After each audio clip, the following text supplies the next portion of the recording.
चलिए, मतलब शब्दावली जो है, यानी भाषा की जो बात है वो क्लियर है। अगर अजहर भाई ने पास कर दिया तो मैं समझता हूँ कि अब मुश्किल है किसी का ऑब्जेक्शन होना या कोई संशय होना। हम आगे बढ़ते हैं। भाषा के बाद हम बात करते हैं शिल्प की। दोनों तरह की गज़लों के शिल्प की बात करते हैं। तो शिल्प में क्या है कि देखिए, हिंदी भाषा के जो कविता कही की जा रही थी या होती थी, और ख़ास करके छंदबद्ध, क्योंकि गज़ल छंदबद्ध कविता है। तो छंदबद्ध कवि हिंदी की छंदबद्ध कविता में उसका एक अपना विधान है, मात्रा गणना वगैरह का, छंदों का। तो चूँकि गज़ल जिस तरह से फ़ारसी से अरबी में आती है, तो उसका ग्रामर जो है वो फ़ारसी का ही रहता है, गज़ल का ग्रामर यानी छंद। उसके बाद अरबी से जब उर्दू में आती है, तब भी उसका ग्रामर, उसका छंद अरबी जैसा ही रहता है। फ़ारसी से अरबी में आई, तब भी उसका छंद फ़ारसी जैसा रहा, पहले वाली जैसा। अरबी से उर्दू में आई, तब भी उसका छंद पहले वाली जैसा रहा। उर्दू से हिंदी में आई, तब भी उसका छंद पहले वाली यानी उर्दू जैसा रहा। यानी ग्रामर जो है उसका शुरू, जहाँ से शुरू हुआ था फ़ारसी से, वहीं से फॉलो हो रहा है। तो गज़ल एक ऐसा फॉर्मेट है जिसमें अगर आप छंद बदल देंगे तो उसका जो मूल तत्व होता है वो बदल जाता है। पहले जब हिंदी में कोशिश हुई, तो जब चंद्रसेन विराट जी ने और बहुत सारे ऐसे नाम हैं, भानुमित्र जी ने, बहुत सारे लोगों ने छंदों पर गज़ल को ढालने की कोशिश की थी, लेकिन वे सफल नहीं हो पाए। और आखिरकार सबने यही माना एक मत होकर के कि गज़लों का जो छंद है वो फ़ारसी के अकॉर्डिंग ही रखा जाना चाहिए।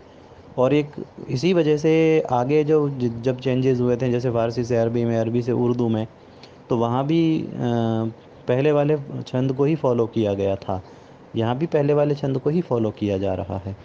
तो विधान जो है वो तो जैसा था एज इट इज़ वहीं का लिया गया है, लेकिन उसमें क्या हुआ ना कि कुछ चीज़ों को अपडेट किया गया है, छोड़ा या बदला नहीं गया है, आप ये समझ लीजिए। क्योंकि समय अनुसार हर चीज़ जो है वो अपने आप को अपडेट करती है, हम खुद अपडेट होते हैं। आप देखिए कि 20 साल पहले जैसा आपका लुक था, आज 20 साल बाद में आपका वैसा लुक नहीं है। आपने अपने आप को थोड़ा सा अपडेट किया है, और समय के हिसाब से ढलना पड़ता है हमको, ये उसी को अपडेट होना कहते हैं हम।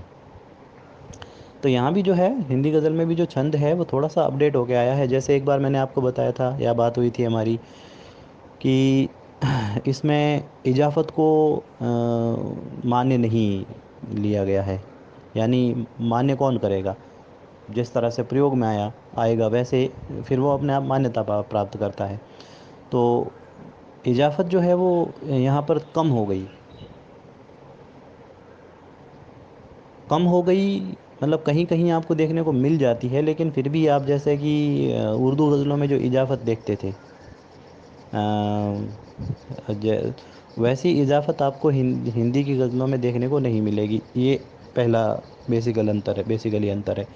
छोटे मोटे कोई अंतर होंगे, कोई छूट छाट का, कोई हो सकता है किसी दोस्त को एक्सेप्ट ना करता हो।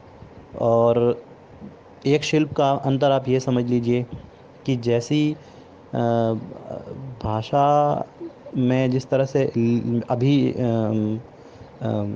मेरे एक मित्र से चर्चा हुई थी, तो उसे आप यूँ समझिए कि जैसे क्या होता है ना कि उर्दू की जो लिपि के अनुसार शब्दों को लिखा जाता है और हिंदी की लिपि के अनुसार शब्दों को लिखा जाता है, तो उसमें फ़र्क होता है। जैसे हम अगर शुक्रिया लिखते हैं, तो शुक्रिया हिंदी के हिसाब से अंत में य पे आ की मात्रा हो गई, तो वो या हो गया। और उर्दू के हिसाब से अगर लिखा जाएगा, तो शुक्रिया ये के बाद में हे है, तो शुक्रिया हल्का सा ह का उच्चारण है, वो अलिफ नहीं है, आ की मात्रा नहीं है वहाँ पे। ठीक है, शुक्रिया और शुक्रिया। अब यहाँ पर एक शब्द हमने शुक्रिया के साथ में एक शब्द और ले लिया, वफ़ा। तो हम वफ़ा को कैसे लिखते हैं? वफ़ा के अंत में फ़ पे आ की मात्रा, जैसे हमने शुक्रिया में य पे आ की मात्रा करी थी, तो लिखने में दोनों एक जैसी है। फ़ के बाद आ की मात्रा है शुक्रिया में, शुक्रिया में य के बाद आ की मात्रा है, वफ़ा में फ़ के बाद आ की मात्रा है। और इधर जब हम देखते हैं उर्दू में, तो उर्दू के हिसाब से शुक्रिया में य के बाद है, और वफ़ा में फ़े के बाद में अलिफ़ है, अलिफ़ का डंडा है, तो फ़ा हो गया। अब जब उर्दू के हिसाब से हम शुक्रिया और वफ़ा को हम काफ़िया नहीं मान सकते, क्योंकि उसमें अलिफ़ की मात्रा, एक में अलिफ़ की मात्रा है, एक में अलिफ़ की मात्रा नहीं है, तो इसलिए लिखावट के हिसाब से दोनों अलग अलग हैं। और अगर हिंदी के हिसाब से हमारा आ की मात्रा लेकर के अगर हम गज़ल कह रहे हैं, तो शुक्रिया और वफ़ा दोनों हम काफ़िया हो सकते हैं, क्योंकि शुक्रिया के बाद में भी आ की मात्रा हो रही है और वफ़ा के बाद में भी आ की मात्रा हो रही है। एक फ़र्क आप देखिए और, कि जिस तरह से आपने लोगों को कहते हुए देखते हुए सुना होगा कि उर्दू में त जो है वो दो प्रकार के होते हैं, ते और तों। तो वहाँ पे ये समस्या है कि ये कुछ शब्दों के अंत में ते से बन गया और किसी के अंत में तों से बन गया। तो चूंकि दोनों वर्ण अलग अलग है, इसलिए अगर देवनागरी में लिखा जाए, पीछे दोनों के त होगा, लेकिन उर्दू के हिसाब से दोनों त अलग अलग होंगे, इसलिए वो हम काफिया नहीं हो सकते। और हमारे पास देवनागरी में त एक ही है, हम उनके दोनों त को एक ही तरीके से लिखते हैं। चाहे अंत में तौ होगा तो भी हम उसको त ही लिखेंगे, और अंत में ते होगा तो भी हम उसको बोल दो आप, तो भी हम उसको त ही लिखेंगे, क्योंकि हमारे पास त एक ही है। तो इसलिए उर्दू वालों के लिए अलग अलग वर्ण, तौ और ते वाले हम काफिया नहीं होंगे, लेकिन हमारे लिए वे हम काफिया माने जाएंगे, क्योंकि दोनों ही त से अंत हो रहा है दोनों का। अच्छा, वैसी ही चीज़, जैसे ये वैसी चीज़ है जैसी ज वाली बात होती है। जैसे ना ज जो है, हमारे पास में ज जहाज, ज झंडा, और एक तीसरा जो हमने बना दिया है नुक्ता लगा करके। ठीक है, वो एक अच्छी चीज़ है, नुक्ता होना चाहिए, तो उसमें फ़र्क इंडिकेट हो जाता है। और इधर उर्दू में क्या होता है कि वहाँ पे ज होते हैं 5 प्रकार के, जे, ज़ाल, जीम, ज़्वाद, और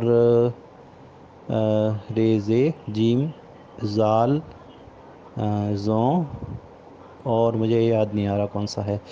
तो 5 प्रकार के। और अगर जैसे किसी शब्द के अंदर में अंत में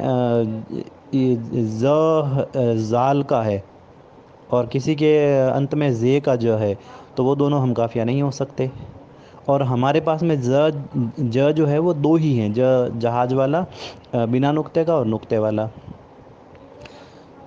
तो इसमें क्या होता है कि अब देखिए, मान लीजिए नुक्ता हमने बना लिया, तो चलो नुक्ते वाले तो हम समझ सकते हैं कि एक नुक्ते वाला और एक बिना नुक्ते का, हमारे पास दो हो गए, उनके पास 5 प्रकार के हैं। तो अब हम अगर हिंदी में गज़ल कह रहे होंगे, तो जो नुक्ते वाला है, वो नुक्ते नुक्ते वाले हम काफिया होंगे, बिना नुक्ते नुक्ते वाले हम काफिया होंगे। जैसे आज, समाज, काज, और इधर राज, और साज, इस तरह से। और उधर जो है कि 5 प्रकार के अलग अलग हैं, इसलिए पांचों, जिसके भी अंत में एक जैसा वर्ण आ रहा होगा, वही काफिया मान्य होगा। तो ये छोटे छोटे बेसिक जो फ़र्क है शिल्प में, वही है, ज़्यादा बहुत बड़ा फ़र्क नहीं है, हल्का फुल्का अपडेशन है बस यहाँ हिंदी गज़ल में आकर के। तो शिल्प में ज़्यादा अंतर हम नहीं किया, हमने ज़्यादा छेड़छाड़ भी नहीं करी है हिंदी गज़लकारों ने।